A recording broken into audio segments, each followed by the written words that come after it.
Sinodi i Shenjtë në datën 16 mars zgjodhi për herën e parë një kryepiskop shqiptar.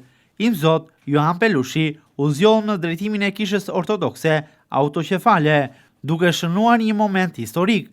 At Ilia Qirko, prifti i Kishës Ortodokse të Vlorës, tregon se të shtunën, duke nisur nga ora 11 në katedralen Gjallja e Krishtit në Tiranë, do të zhvillohet shërbesa e shenjtë për formëzimin e kryepiskopit të ri. At Ilia e quan këtë ditë si tepër të shenjtë për të gjithë besimtarët ortodoks. Siç jemi dijanit këtë gjithë, Sinodi i Shenjtë i mbledhur para 2 jave vendosin unanimisht që kryepiskopi i ri i Shqipërisë të jetë i risi atij mitropoliti i Korçës, Imzot Johani. Është një ditë e bekuar për nesër që shumë besimtarë nga Vlora, po jo vetëm nga Vlora, por e nga gjithë Shqipëria do bëhet pronëzimi i kryepiskopit të ri, sepse kanunet janë që ai u zgjodh nga sinodi, po bëhet edhe është një shërbes e veçantë që bëhet nesër në këtë ditë të shënuar për gjithë besimtarët ortodoks të Shqipërisë. Pjesë e ceremonisë do të jenë edhe besimtarët ortodoks të Vlorës. Sipas At Ilia Qirkos, Kisha Ortodokse e qytetit ka organizuar besimtarët që kanë shprehur dëshirën për të qenë në ceremoni, duke vënë në dispozicion të tyre edhe transportin. Prifti i Kishës së Vlorës formëzimin e kryepiskopit e sheh si një ditë të veçantë dhe me emocion edhe për të, teksa tregon se kryepiskopin Johan Pelushi ka qenë baba i tij, ai i cili e ka pagëzuar. Ne do ikim nesër në ora 7 mëngjesit, sepse në ora 10 bëhet ajo ceremonia, edhe nuk zgjat shumë, rreth 1 orë. Kështu që nesër jemi të organizuar me autobuza, mund të iken edhe 3 autobuza nga Vlora, edhe do vënë që të jenë atje që të marrin pjesë në këtë ditë të shënuar për kishën tonë.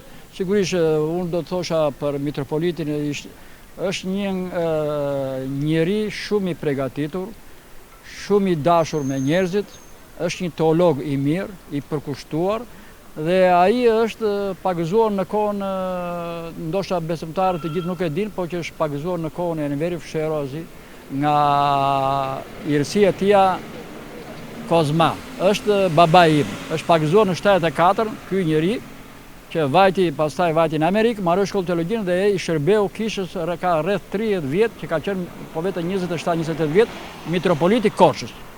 Duke parë ato meritet e tij, sinodi zgjodhi një kryebari të ri.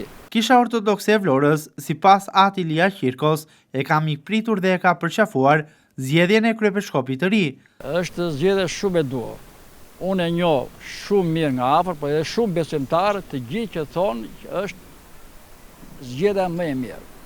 Të gjithë janë të mirë, po ky është më i përgatitur. Të gjithë janë të mirë, por sinodi mendoi episkopët përbëhet nga 7 episkop, mitropolit bashkë me episkop, zgjodhen unanimisht irësin e tij mitropoliti i Korçës, Imzot Johan. Ilia Qirko sqaron se përgjatë shërbesës së shenjtë të kryepiskopit në Tiranë do të jenë prezente edhe përfaqësi të kishave ortodokse të shteteve të ndryshme. Nga të gjitha kishat, është një ditë e shënuar dhe është pronëzimi i tij. Kështu që do vinë nga të gjitha kishat motra, do të marrin pjesë, siç morën pjesë në përcjelljen e kryepiskopit, ndjeri kryepiskopit Anastas, e njëjta gjë është edhe këtë zgjedhje e këtij. Prifti i Kishës Ortodokse në Vlorë shprehet besim plot se Johan Pelushi do të çojë përpara veprën madhështore si një nxënës i tij që la pas kryepiskopi Anastas. Sigurisht ai është shumë i përgatitur, di të komunikoj, di të drejtoj, të gjitha i ka meritat, i ka shumë të mira. Është zgjedhja e duhur e kishës sonë.